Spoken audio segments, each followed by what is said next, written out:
அதாவது மற்றவங்களாம் நினச்சிங்கன்னா அதை நம்ம துறைக்கு நம்மளை விட இளைய தலைமுறை வருது தட்டி கொடுக்கணும்னு நினைப்பாங்க. அவங்க வளர்ந்து போது சந்தோஷப்படுவாங்க. நம்ம பண்ண முடியாத ஒரு விஷயத்தை அவங்க பண்ணுறானே அப்படின்னு பாட்டுவாங்க. ஒன்று வாழ்த்தணும், உங்களுக்கு வாழ்த்த மனசு வாட்டாலும் ஒதுக்கின்னு வேடிக்கை பார்க்கணும். அது என்ன இவ்வளோக்குள்ள எதிராக உட்காந்துட்டு ஸ்டாலின் தூக்கி பிடிச்சி ஒரு ஆடு கொடுத்து, அப்போ இந்த ரெண்டு மானங்கட்ட ஜென்மனையும் பார்க்கும்போது உங்களுக்கு எல்லாருக்கும் என்ன தோணுது?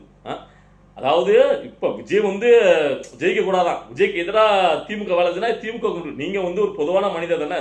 ரஜினிகாந்த் கமலஹாசனாவது அங்க அடிமையை போயிட்டார் ஒத்த சீட்டுக்கு, ஏன் இந்த புதுமையாக்க ரஜினிகாந்துக்கு?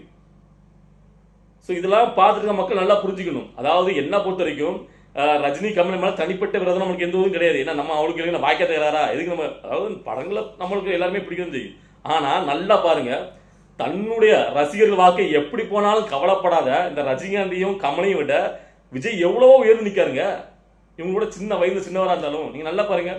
இப்போ கூட ரஜினிகாந்தோட ரசிகர் ஒருத்தர் ஏமாந்து இவர் கட்சி அரைப்பார் ஏமாந்து போயிட்டோம் சொல்லிட்டு இப்போதைக்கு விஜய் கட்சியில் சேர்ந்திருக்காரு. அவருக்கு அங்க ஒரு எம்எல்ஏ கேண்டிடேட் நிப்பாட்டிருக்காரு விஜய் அவர்கள். இந்த கமல்ஹாசன் தான் சுயலாமா தனக்கு ஒரு எம்பி சீட்டு கிடைச்சிட்டு தன்னுடைய ஒழுங்கு மற்றவங்க கொஞ்சம் கூட கவலைப்படாம எவன் எக்கேடுபட்டு போனான்னு சொல்லிட்டு கண்டுக்காம ஒத்த சீட்டை போய் அடைவாங்கிட்டு நாங்க உங்களுக்கு பார்த்தீங்கன்னா எந்த ஒரு நிபந்தனைச்சும் ஆதரவு தரோம், எங்களுக்கு சீட்டு கூட தேவையில்லை.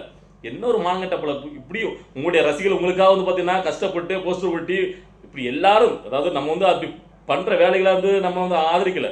ஒரு நடிகருக்கு போய் நீங்க போஸ்டர் விட்டுங்க நீங்க கட்ட வைங்க சொல்லல. ஆனா அப்படி பண்ணாங்கல்ல, அவங்களுக்கு எத்தனை பேருக்கு நீங்க திருப்பி ஒரு நஞ்சுகரணம் பண்ணிருக்கீங்க.